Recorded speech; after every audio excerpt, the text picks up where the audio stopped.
الذي تعرضت له البنيات التحتية ومقدرات الشعب السوداني وحتى مساكنهم وممتلكاتهم البسيطة.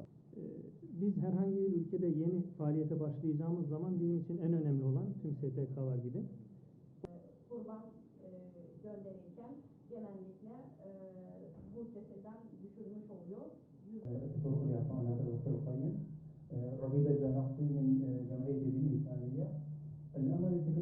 Evet, kıymetli sivil toplum kuruluşu üyelerimiz, yöneticilerimiz. Bugün Sudan'la alakalı bir araya geldik. İnşallah hayırlı bir şekilde toplantımızı da neticelendirmiş oluruz. Malumunuz olduğu üzere Sudan'da özellikle geçtiğimiz yıl itibariyle ciddi bir iç savaş başladı. Esasında da öncesinde devam eden, süregelen siyasi istikrarsızlıklarla mücadele etmekteydi. Ama en son özellikle geçtiğimiz yıl yaşanılan iç savaşın etkileri hali hazırda çok yıkıcı bir şekilde devam etmekte. السودان يعاني من أكبر كارثة إنسانية نعم ولكنها كارثة إنسانية تسببت فيها ميليشيا الدعم السريع. Sudan büyük bir insani kriz yaşadığını biliyoruz, evet, ama bu yaşanmış olan insani krizi RSF'nin grupları yüzünden yaşandı. فنحن لا ننكر في الحكومة السودانية وجود مجاعة في السودان، لكن هذه المجاعة موجودة بأسباب في المناطق التي تسيطر عليها ميليشيا الدعم السريع، لأنها تمنع الوصول ولأنها بالأصح تأخذ المواطنين في تلك المناطق رهائن لطموحاتها السياسية.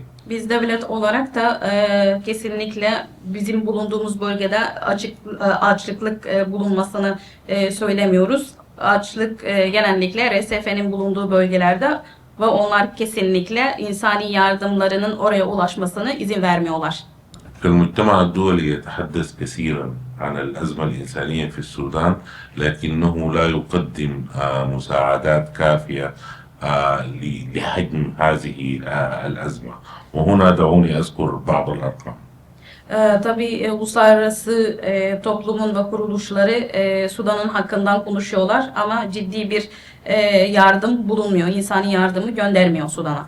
عبر استخدام الإعلانات بتمويل الوضع الإنساني في السودان ثم التنصل منها. هذه الإعلانات تتم في مؤتمرات واجتماعات ذات طابع سياسي مثل ما حدث في برلين وفي لندن وفي باريس، وبعد ذلك لم يتم الالتزام بالتعهدات التي أعلنتها تلك الدول.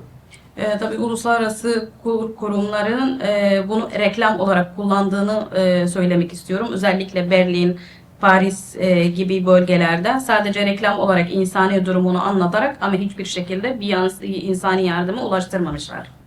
Şimdi Sudan'da gelişmeler oluyor ama gelişmeleri biz takip edemiyoruz. Ya haber kanalları üzerinden gelişmeler bize aktarılıyor ya da biz kendimiz bireysel olarak araştırıp geliştiriyoruz.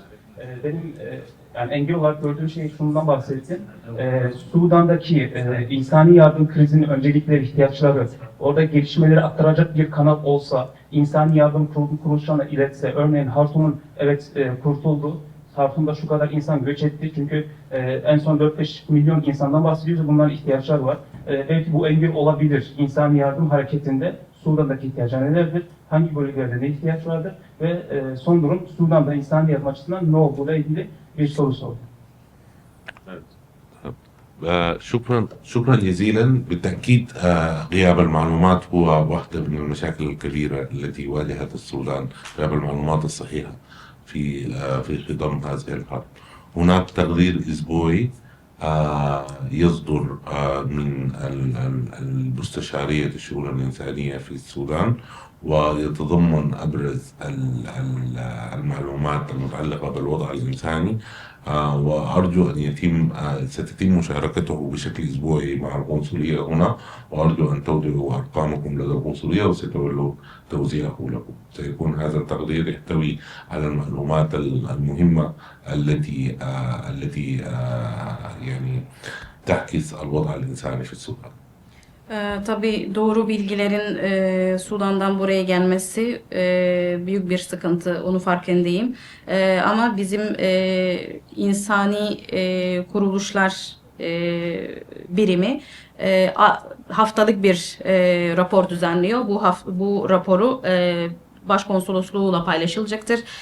Sizin iletişim bilgilerinizi başkonsolosluğumuza bıraktığınız zaman sizinle irtibat halinde olur ve o raporları haftalık olarak size göndermiş olacak. ولنا شراكات على مستوى السودان لإنفاذ برامجنا وأنا ولا نقوم بالتنسيق بين السودان وفلسطين وسوريا والجميع بالنسبة لنا